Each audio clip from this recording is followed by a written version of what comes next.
Yo, what's going on, guys? Arekkz here. Welcome back to another video for Monster Hunter Rise. And in this one, we're going to be taking a look at another one of the brand new armor sets. This time, the Chameleos armor, or the Mizuha armor, looking incredibly cool, having this sort of, wizard sort of aesthetic to it. Really liking this.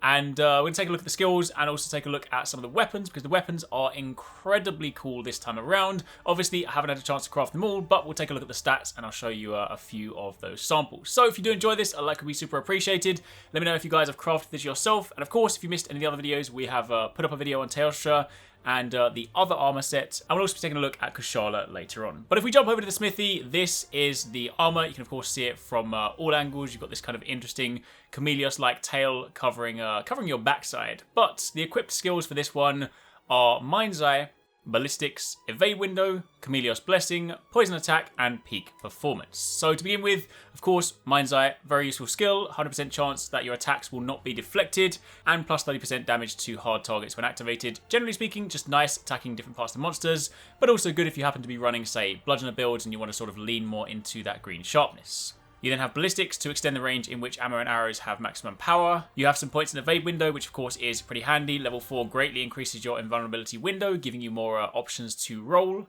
You then have Chameleos Blessing, which I'll touch on in a second. Poison Attack makes sense. This increases your poison build-up by 20% and gives you a bonus 5.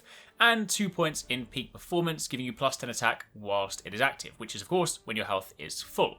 But returning to Chameleos Blessing, much like I spoke about with the Teostra set, things like that, these are effectively set bonuses, but they work like armor skills, so of course they're still tied to certain pieces, but this one has some very different levels. Level 1, it sometimes increases the effect of Birds.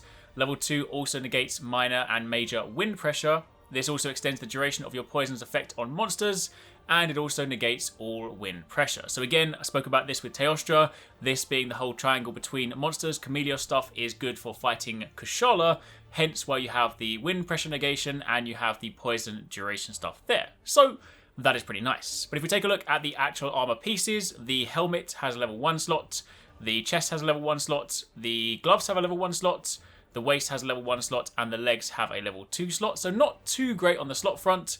But if you take a look at the skill distribution, helmet has 2 points in Mind's Eye, 2 points in Ballistics, and 2 points in Evade Window. That's quite nice. You have Chameleos Blessing, Poison Attack, Mind's Eye, and Ballistics on the chest. More Blessing, Poison Attack, and Evade Window on the gloves.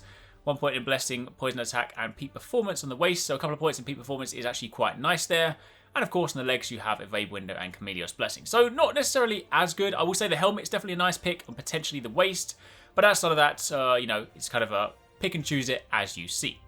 That being said, there are also a variety of fantastic weapons. Much like I did in the other video, I haven't had a chance to craft them all, but I will of course just leave the smithy preview in the background. The cool thing about these ones, they will have that sort of mage theme to them, and some of them, they look very different when you draw them. So you take, say, the switch axe or the bow or the insect glaive, you sort of see part of the weapon, and then when you draw it, you have this orangey sort of ethereal glow, which basically forms the rest of the weapon. I really like that, and you can see that, of course, the weapons themselves, most of them tend to have some poison on, which of course you would expect. Generally speaking, the trade-off is that, the longsword just has raw attack, no elements, but it has 15% affinity, which is pretty nice. They all have some very nice slots as well. Level 2, level 1, level 1. And some of the other ones, of course, do carry a poison element, which you would expect, but you can sort of see all this pulsating stuff. Normally, when the weapon is sheathed, you don't see it, and then you draw it out, and you get to see the whole thing. So that's a look at some of the Chameleos weapons. There are definitely some really nice picks there, just partly from a visual point of view. I just love how they look, so I definitely intend to use some of these myself. But for the time being, that's a quick preview of the Chameleos armor set and some of the weapons. Let me know in the comments down below what you guys think of it, and keep it locked for plenty more.